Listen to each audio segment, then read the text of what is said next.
मेरा टॉपिक है। आज के टॉपिक में हमने एसिडोसिस को डिस्कस करना है। एसिडोसिस कब हम लेबल करते हैं? जब नॉर्मल हम ब्लड की पीएच जो लेते हैं वो होती है 7.35 से लगा के 7.45 तक। ठीक है, ये एक नॉर्मल रेंज है। अगर तो 7.35 से पीएच जो है वो क्या हो जाए, कम हो जाए। ठीक है, जब कम हो जाती है तो फिर हम उसे एसिडोसिस लेबल कर देते हैं। और वो कम किस वजह से होती है? क्योंकि ब्लड के अंदर जो एसिड है ना उसकी अकोमोलेशन होना स्टार्ट हो जाती है। अब एसिड की अकोमोलेशन क्यों होती है? उसकी 3 काजेज़ हो सकती हैं। पहली बात तो ये है कि एसिड की प्रोडक्शन ज़्यादा हो सकती है पहले नंबर पे, या फिर ये क्या है कि हमने बाहर से एक्सट्रिंसिकली जो है ना वो हमने क्या कर लिया है, इंजेस्ट कर लिया है। ठीक है, एसिड। या फिर ये है कि एसिड की प्रोडक्शन तो नॉर्मल है लेकिन एक्सक्रीशन नहीं हो रही, मतलब किडनी का कोई इशू है। या फिर ये हो रहा है कि दोबारा से किडनी का कोई इशू है जिसमें बाइकार्बोनेट का लॉस बहुत ज़्यादा हो रहा है, या फिर किसी भी वजह से गैस्ट्रो इंटेस्टाइनल काज भी हो सकती है जिसकी वजह से बाइकार्बोनेट का लॉस हो रहा होता है। ठीक है, जब बाइकार्बोनेट का लॉस होता है ब्लड के अंदर और वो कितना हो जाए, लेस देन 20 मिली इक्विवेलेंट हो जाए, ठीक है, तो फिर हम उसे एसिडोसिस लेबल कर देते हैं। और नॉर्मल रेंज जो बाइकार्बोनेट की होती है वो कितनी होती है, 22 से लगा के 27 मिली इक्विवेलेंट तक। ठीक है, और जो पीएच है, अब इसमें मेटाबॉलिक एसिडोसिस की हम बात करें ना, अब एसिडोसिस भी तो 2 टाइप की है, एक रिस्पिरेटरी एसिडोसिस होती है और दूसरी मेटाबॉलिक एसिडोसिस होती है। अब हम मेटाबॉलिक की ये जो काजेज़ हमने देखे हैं, मेटाबॉलिक की काजेज़ हैं। ठीक है, अच्छा जी, इसमें पीएच क्या हो जाएगी, पीएच लेस देन 7.35 हो जाएगी। ठीक है, तो इसके रिस्पांस में जब पीएच 7.35 हुए है, इसके रिस्पांस में कंपनसेटरी रिस्पांस आएगा। उसके नतीजे में क्या होगी, हाइपर वेंटिलेशन होगी। अब जब हाइपर वेंटिलेशन होती है तो उससे क्या होता है कि CO2 वॉश आउट होती है। अब CO2 के वॉश आउट होने का क्या फ़ायदा है? ब्लड के अंदर जो CO2 मौजूद होती है वो किस फॉर्म में मौजूद होती है, HCO3 negative plus H ion की फॉर्म में होती है। ठीक है, तो जब वॉश आउट करेंगे तो इसने क्या करना है, इसने वापस रिएक्ट करना है और इसने बना देनी है H2O प्लस CO2, और CO2 जो है वो निकल जाएगा। तो इस तरीके से जो हाइड्रोजन आयन की कंसनट्रेशन है वो ब्लड के अंदर कम हो जाएगी। ठीक है, तो partial pressure of carbon dioxide क्या करेगा, हाइड्रोजन आयन की प्रोडक्शन को कम कर देगा। ठीक है, अब ये वाली इक्वेशन जो है इसे आप थोड़ा सा समझें। अगर कार्बन डाइऑक्साइड की वाश आउट ज़्यादा हो रहा है तो कार्बन डाइऑक्साइड बाइकार्बोनेट में कम जाएगा, और अगर कार्बन डाइऑक्साइड ज़्यादा रिलीज़ हो रहा है तो ये वाला रिएक्शन बैकवर्ड रिएक्शन में मूव करेगा। ये आपने जो इक्विलिब्रियम इक्वेशन, इक्विलिब्रियम कांस्टेंट होता है या इक्विलिब्रियम इक्वेशन होती है, उसके अकॉर्डिंग अगर आप देखें किसी एक साइड के आप प्रोडक्ट्स या रिएक्टेंट्स को कम करेंगे तो रिएक्शन उसी डायरेक्शन में मूव करता है। ठीक है, तो इसमें जब हाइड्रोजन आयन की, जब कार्बन डाइऑक्साइड ज़्यादा वाश आउट करेगा ब्लड से तो हाइड्रोजन आयन की कंसंट्रेशन किस तरह से कम होगी, बाइकार्बोनेट हाइड्रोजन आयन रिएक्ट करेंगे और वो क्या बना देंगे, हाइड्रोजन कार्बोनेट बना देंगे। ठीक है, तो उसकी वजह से फिर जो हाइड्रोजन आयन कंसंट्रेशन है ना ब्लड में वो कम हो जाएगी। ठीक है, अच्छा, एक कंसेप्ट होता है एनाइन गैप। एनाइन गैप क्या होता है, नॉर्मली जब हम बात करते हैं कि ब्लड के अंदर 2 किस्म के जो होते हैं ना इलेक्ट्रोलाइट्स मौजूद होते हैं, एक पॉजिटिवली चार्ज होते हैं, दूसरा नेगेटिवली चार्ज होते हैं। जो पॉजिटिवली चार्ज और नेगेटिवली चार्ज आइंस है ना, उनके दरमियान को जो डिफरेंस है ना उसे हम एनाइन गैप कहते हैं। ठीक है, नॉर्मल वैल्यू इसकी जो है वो 3 से 11 मिली इक्विवेलेंट तक होती है। अब ये 3 से 11 मिली इक्विवेलेंट तक क्यों होती है? अगर तो हम टेक्निकली देखें तो पॉजिटिव और नेगेटिव आइंस जो हैं ब्लड के अंदर वो इक्वल होने चाहिए थे, तो फिर ये डिफरेंस क्यों आ रहा है? ये डिफरेंस इस वजह से आ रहा है कि कुछ एनाइंस ऐसे होते हैं, नेगेटिव आइंस ऐसे होते हैं जो अनमेयर्ड होते हैं, मतलब हम उन्हें मेजर नहीं कर सकते, और उसमें क्या आ जाते हैं, ऑर्गेनिक एसिड्स प्लस एल्ब्यूमिन आ जाती है। एल्ब्यूमिन भी नेगेटिवली चार्ज है, तो अब ये है कि हम एल्ब्यूमिन के काउंट नहीं कर सकते।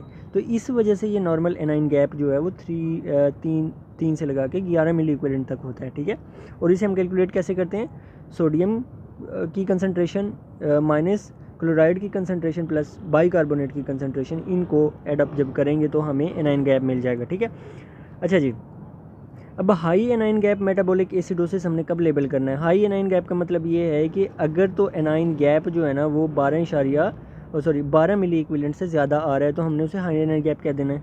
और normal anion gap metabolic acidosis कब कहेंगे? अगर रेंज हमारे पास 8 से 12 तक या 8 से 11 मिली इक्विवेलेंट तक है, तो फिर हम क्या कहेंगे, normal anion gap metabolic acidosis. अब high anion gap metabolic acidosis की काजेज़ अगर हम देखें तो क्या हो सकती है वो, अब ये एक नॉर्मल इक्वेशन है जिसमें बाइकार्बोनेट हाइड्रोजन आयन के साथ मिलता है और हाइड्रोजन बाइकार्बोनेट बना के और फिर वाटर और CO2 में कन्वर्ट हो जाता है। अब इसमें होता ये है कि हाइड्रोजन आयन की जो होती है ना वो एक्सेस हो जाती है। हाइड्रोजन आयन की एक्सेस कैसे हो सकती है? अब या तो इंट्रिंसिक मतलब ये है कि बॉडी के अंदर ही एसिड की प्रोडक्शन जो है वो क्या कर गई, एसिड की प्रोडक्शन बढ़ गई, बहुत ज़्यादा बढ़ गई। अब वो एसिड की प्रोडक्शन क्यों बढ़ जाती है, इसकी काजेज़ हम देख लेते हैं।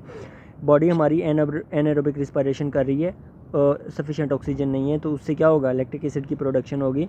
जब लैक्टिक एसिड की प्रोडक्शन होगी तो लैक्टिक एसिड जो है वो अपना जो हाइड्रोजन आयन है वो दे देगा। जब हाइड्रोजन आयन डोनेट कर देगा तो ब्लड के अंदर हाइड्रोजन आयन की कंसंट्रेशन बढ़ेगी, तो पीएच बढ़ेगी। दूसरी बात ये है कि डायबिटिक कीटोएसिडोसिस क्या होती है कि डायबिटिक कीटोएसिडोसिस में अब जो डायबिटीज़ होती है उसके अंदर इंसुलिन की डेफिशिएंसी जब होती है तो उसमें जो कार्बोहाइड्रेट्स हैं तो वो तो इस्तेमाल नहीं हो रहे, तो वो एनर्जी के लिए ब्रेन हमारा कीटो एसिड्स इस्तेमाल करता है अल्टरनेटिवली, अगर तो ग्लूकोज नहीं है, ग्लूकोज अवेलेबल नहीं है एनर्जी के लिए। तो फिर जब वो कीटो एसिड्स इस्तेमाल करता है तो उससे क्या बनते हैं, एसीटोएसीटेट और बीटा हाइड्रोक्सी ब्यूटाइरेट, ये क्या हैं, कीटोन बॉडीज़ हैं या कीटो एसिड्स हैं। तो ये भी हाइड्रोजन आयंस अपने क्या करते हैं, डोनेट करते हैं। जब ये अपने हाइड्रोजन आयंस डोनेट करेंगे तो इससे भी क्या होगी, ब्लड की पीएच जो है, ब्लड की पीएच कम होगी लेकिन हाइड्रोजन आयन की कंसंट्रेशन क्या हो जाएगी, ज़्यादा हो जाएगी। मतलब ये है कि ब्लड के अंदर एसिड ज़्यादा हो जाएगा, ठीक है।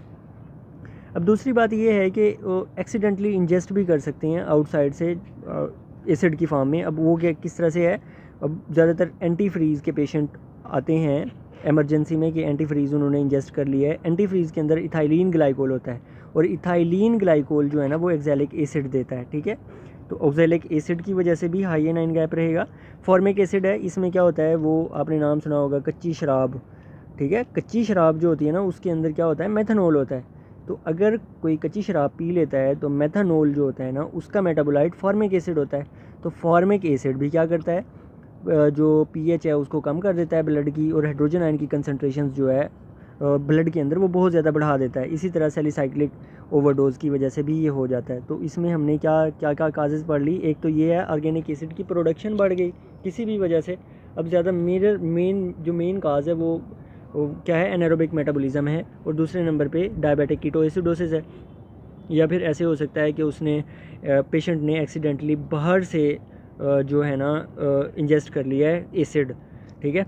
अच्छा जी, उसके बाद क्या होता है, कुछ ऐसे सब्सटेंसेस होते हैं हमारी बॉडी में जो क्या करते हैं, एनारोबिक मेटाबॉलिज्म को ना बढ़ा देते हैं। जब एनारोबिक मेटाबॉलिज्म बढ़ेगा तो इसका मतलब ये है कि हाइड्रोजन आयन की जो कंसंट्रेशन है वो क्या करेगी, बढ़ेगी। क्यों बढ़ेगी, क्योंकि एनारोबिक मेटाबॉलिज्म ने क्या प्रोड्यूस करना है, लैक्टिक एसिड बनाना है। लैक्टिक एसिड जब प्रोड्यूस होगा तो फिर डेफिनेटली उससे हाइड्रोजन आयन की कंसंट्रेशन बढ़ेगी और ब्लड की पीएच कम हो जाएगी, ठीक है। उसके अंदर क्या है, प्रोपाइलिन ग्लाइकोल है, आयरन ओवरडोज है और आइसोनायाजिड ओवरडोज है। आइसोनायाजिड को हम किसके अंदर इस्तेमाल करते हैं, आइसोनायाजिड इस्तेमाल हो रही होती है एंटी ट्यूबरकुलर थेरापी के अंदर, ठीक है।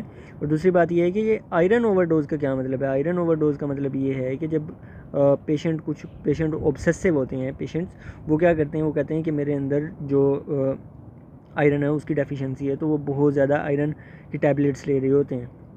तो आयरन की टैबलेट एक्चुअली में क्या करती है, आयरन की टैबलेट जब वो आयरन एक्सेसिवली ले रहे होते हैं तो फिर वो ब्लड के अंदर जाएगी, उससे क्या होती है, एरिथ्रोपोएसिस स्टार्ट हो जाती है। जब एरिथ्रोपोएसिस स्टार्ट होती है तो अब जो रेड ब्लड सेल्स हैं वो क्या करते हैं, रेड ब्लड सेल्स के अंदर होती ही एनारोबिक मेटाबॉलिज्म है।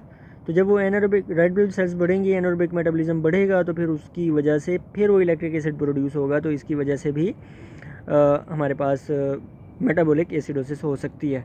अब इसके कुछ जो काजेज़ हैं उसमें क्या लिखा हुआ है, अब ये हम high anion gap metabolic acidosis की बात कर रहे हैं, जिसमें एनाइन गैप जो है ना वो बढ़ गया हुआ है, ठीक है। अब इसमें हम काजेज़ क्या क्या हो सकती हैं, इसमें एक इसका जो निमोनिक है वो क्या है, मड पाइल्स, ये इसका निमोनिक है। इसमें एम से मेथनॉल है, यू से यूरीमिया है, ठीक है। रीनल फेलियर हो गया, रीनल फेलियर जब होगा तो बाइकार्बोनेट जो है उसे जो किडनी है वो रीएब्जॉर्ब नहीं कर पाएगी, तो इससे इसका बहुत ज़्यादा लॉस होगा, ठीक है। दूसरा डायबिटिक कीटोएसिडोसिस है, पी से प्रोपाइलिन ग्लाइकोल है, आई से आयरन टैबलेट्स और आइसोनाइजिड है, एल से लैक्टिक एसिडोसिस है और ई से इथाइलिन ग्लाइकोल और एस से सैलिसाइक्लेट्स हैं, ठीक है। तो ये हमने कुछ काजेज़ देखी हैं जो किसकी हैं, high anion gap metabolic acidosis की। अब अगर हम normal anion gap metabolic acidosis की बात करें तो उसमें क्या होता है, एनाइन गैप क्या है, सोडियम की concentration minus chloride plus bicarbonate की कंसनट्रेशन। अब इसमें होता ये है कि जो बाइकार्बोनेट का यहाँ पे लॉस हो रहा है ना, वो बाइकार्बोनेट का लॉस कंपनसेट हो जाता है क्लोराइड से, ठीक है। क्लोराइड जो है वो बाइकार्बोनेट के लॉस को कंपनसेट कर लेता है, इस वजह से जो एनाइन गैप है वो क्या रहता है, नॉर्मल लिमिट्स में रहता है। अब इसकी एग्जांपल्स क्या हैं, सीवियर डायरिया है। जब सीवियर डायरिया होता है तो बाइकार्बोनेट का एक्सेसिव लॉस होता है। क्यों, जो पेंक्रियाटिक सिक्रीशंस होती हैं और साथ में गैस्ट्रोइंटेस्टाइनल सिक्रीशंस होती हैं, उनके अंदर बाइकार्बोनेट बहुत ज़्यादा होता है। तो जब सीवियर डायरिया होगा तो उसमें बाइकार्बोनेट जो है ना, वो डायरिया के अंदर उसका बहुत ज़्यादा लॉस होगा, ठीक है। इसी तरह से अगर हम बात करें रीनल ट्यूब्यूलर एसिडोसिस की, रीनल ट्यूब्यूलर एसिडोसिस में क्या होता है कि जो प्रॉक्सिमल कन्वोल्यूटेड ट्यूब्यूल है वो बाइकार्बोनेट को ना रीएब्जॉर्ब नहीं कर पाती, ठीक है। हमने ये बात पढ़ी हुई है कि 99% जो सब्सटेंसेज हैं वो प्रॉक्सिमल कन्वोल्यूटेड ट्यूब्यूल में रीएब्जॉर्ब हो जाते हैं, ठीक है। रीनल ट्यूब्यूलर एसिडोसिस उसमें भी स्पेसिफिकली टाइप 2 जो होती है ना, उसमें प्रॉक्सिमल कन्वोल्यूटेड ट्यूब्यूल बाइकार्बोनेट को रीएब्जॉर्ब नहीं कर पाती। इसकी वजह से बाइकार्बोनेट का जो लॉस है वो बढ़ जाता है। जब बाइकार्बोनेट का लॉस बढ़ेगा तो हाइड्रोजन आयन कंसनट्रेशन जो है वो ब्लड के अंदर क्या कर जाएगी, बढ़ जाएगी, जिसकी वजह से फिर दोबारा से एसिडोसिस हो जाएगी। अच्छा, अब दूसरी बात ये है कि जो दूसरी टाइप्स है ना, टाइप 1 टाइप 3 जो हैं रीनल ट्यूब्यूलर एसिडोसिस की, वो क्या करती हैं, उनमें ये होता है कि जो हाइड्रोजन आयन है ना उसे निकालने की कैपेसिटी नहीं रहती। अगर हम थोड़ा सा देखें तो जो डिस्टल कन्वोल्यूटेड ट्यूब्यूल है वहाँ पे एक्चुअली में क्या हो रहा होता है, वहाँ पे हाइड्रोजन आयन को रिमूव किया जा रहा होता है, बॉडी ब्लड से हाइड्रोजन आयन को रिमूव किया जा रहा होता है और सोडियम को वापस लिया जा रहा होता है, ठीक है। तो ये वाला जो, अगर ये वाला फंक्शन हाल्ट हो जाए डिस्टल कन्वोल्यूटेड ट्यूब्यूल में तो क्या होगा, हाइड्रोजन आयन की रिटेंशन हो जाएगी।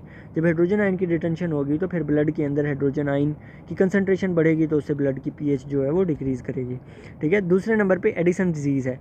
अब एडिसन्स डिजीज़ में क्या होता है, एडिसन्स डिजीज़ में जो एड्रीनल कॉर्टेक्स है, एड्रीनल कॉर्टेक्स क्या बना रहा होता है, वहाँ से ग्लूकोकार्टिकॉइड और मिनरलोकार्टिकॉइड बना रहा है, वैसे उसमें एल्डोस्टेरोन भी आता है, ठीक है।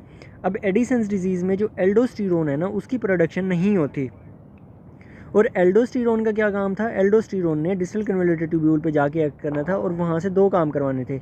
एक तो सोडियम की रीअब्जॉर्प्शन करवानी थी, दूसरा हाइड्रोजन आयन की एक्सक्रीशन करवानी थी, किसके अंदर, यूरिन के अंदर, ठीक है। अब अगर एडिसन्स डिजीज़ है तो एल्डोस्टेरोन नहीं होगा। जब एल्डोस्टेरोन नहीं होगा तो डिस्टल कन्वोल्यूटेड ट्यूब्यूल में सोडियम की रीअब्जॉर्प्शन हाल्ट हो जाएगी और साथ में हाइड्रोजन आयन की एक्सक्रीशन जो है वो भी हाल्ट हो जाएगी। तो जब ये दोनों काम होंगे, हाइड्रोजन आयन की एक्सक्रीशन नहीं हो रही तो फिर हाइड्रोजन आयन की रिटेंशन हो रही है। जब हाइड्रोजन आयन की रिटेंशन हो रही है तो मेटाबॉलिक एसिडोसिस फिर दोबारा होगा। क्यों, हाइड्रोजन आयन ब्लड के अंदर क्या हो रहा है, एक्यूमुलेट हो रहा है। उसके बाद स्पाइरोनोलैक्टोन है। स्पाइरोनोलैक्टोन एक ड्रग है, वो क्या करती है, ये एल्डोस्टेरोन को जो रिसेप्टर है ना उनको ब्लॉक कर देती है। अब सेम टू सेम यही मैकेनिज़्म है, यहाँ पे एल्डोस्टेरोन खुद एब्सेंट था, यहाँ पे एल्डोस्टेरोन के जो रिसेप्टर्स हैं डिस्टल कन्वोल्यूटेड ट्यूब्यूल्स पे, उनके ऊपर आके स्पाइरोनोलैक्टोन ने लग जाना है और वहाँ पे एल्डोस्टेरोन को काम नहीं करने देना, उसके रिसेप्टर को ब्लॉक कर लेना है, ठीक है। तो फिर वही वाला मैकेनिज़्म होगा कि सोडियम की रीअब्जॉर्प्शन नहीं हो पाएगी और हाइड्रोजन आयन की एक्सक्रीशन नहीं हो पाएगी, जिससे हाइड्रोजन आयन बिल्टअप होगा और मेटाबॉलिक एसिडोसिस होगी।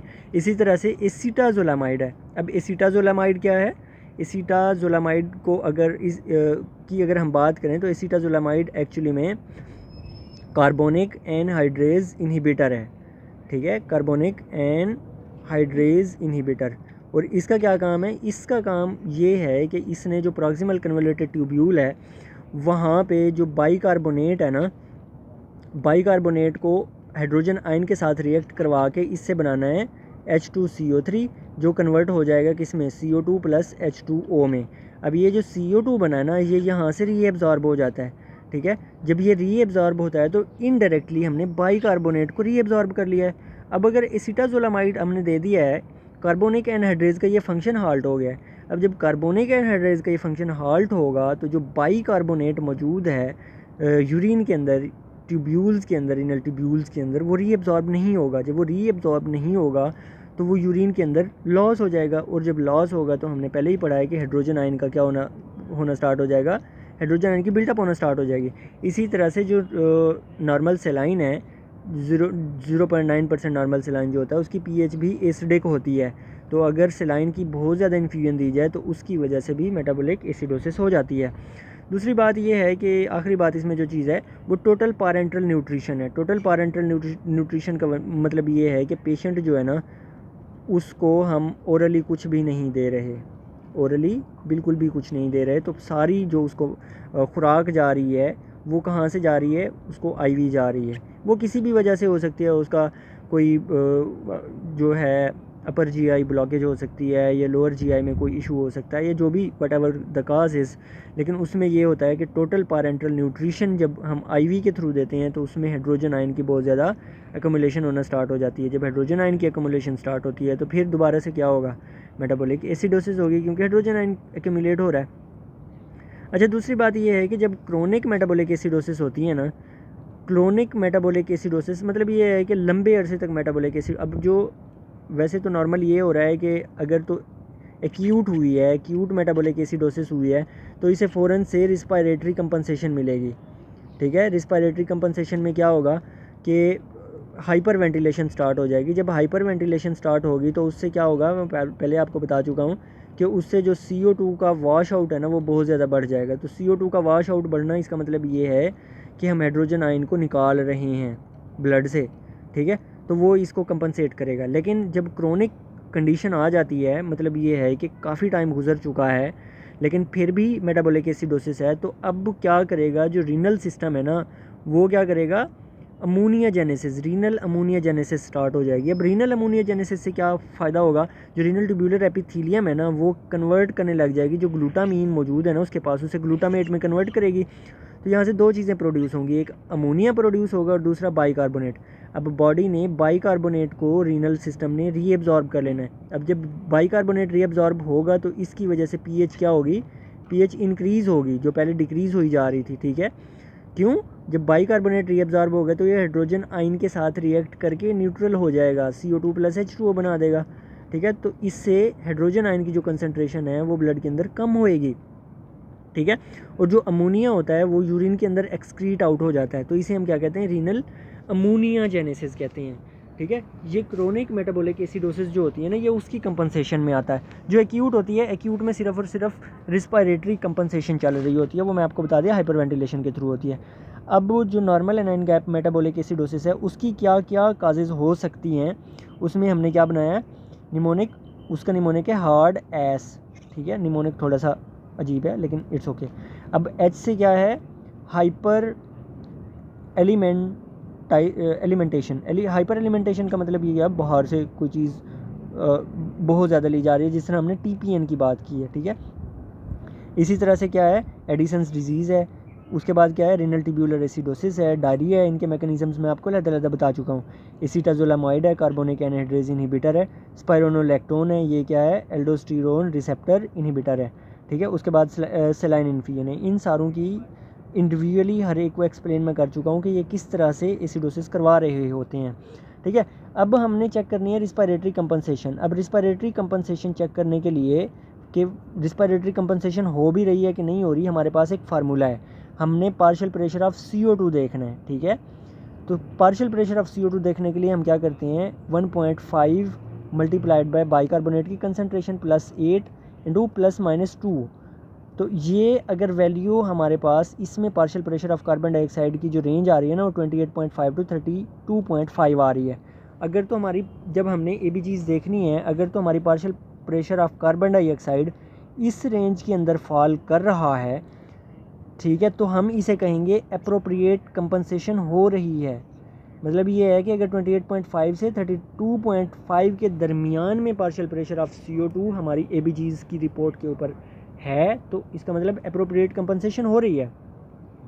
लेकिन अगर ऐसा कुछ होता है कि जो कैलकुलेटेड वैल्यू होती है वो कम होती है और मेजर्ड वैल्यू जो partial pressure of carbon dioxide है वो ज़्यादा है, मतलब ABGs के ऊपर 32.5 से भी ज़्यादा partial pressure of carbon dioxide आ रहा है, तो इसका मतलब ये है कि मेटाबॉलिक एसिडोसिस तो है ही, लेकिन उसके साथ एसोसिएटेड है रिस्पायरेटरी एसिडोसिस। ठीक है, रिस्पायरेटरी एसिडोसिस भी उसके साथ लिंक्ड है।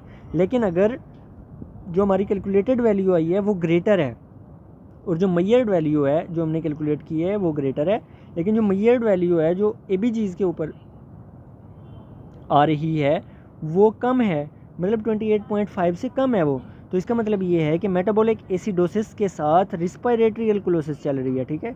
तो ये दो चीज़ें, ये दो बातें आपने याद रखनी है कि ये जो रेंज हमें दी गई है ये हमें बता रही है कि अप्रोप्रिएट कंपनसेशन है कि नहीं है, और अगर तो अप्रोप्रिएट कंपनसेशन नहीं है तो अपर लिमिट हमें क्या बता रही है और लोअर लिमिट हमें क्या बता रही है, ठीक है। जो अपर लिमिट है 32.5 से अगर ज़्यादा है तो इसका मतलब ये है कि रिस्पायरेटरी एसिडोसिस है, और अगर तो 28.5 से कम है partial pressure of carbon dioxide ABGs के ऊपर, तो इसका मतलब ये है कि मेटाबॉलिक एसिडोसिस के साथ रिस्पायरेटरी अल्कोलोसिस भी मौजूद है, ठीक है। तो ये हमारा था मेटाबॉलिक एसिडोसिस का टॉपिक। आगे है रिस्पायरेटरी एसिडोसिस। रिस्पायरेटरी एसिडोसिस अगले लेक्चर में कर लेते हैं।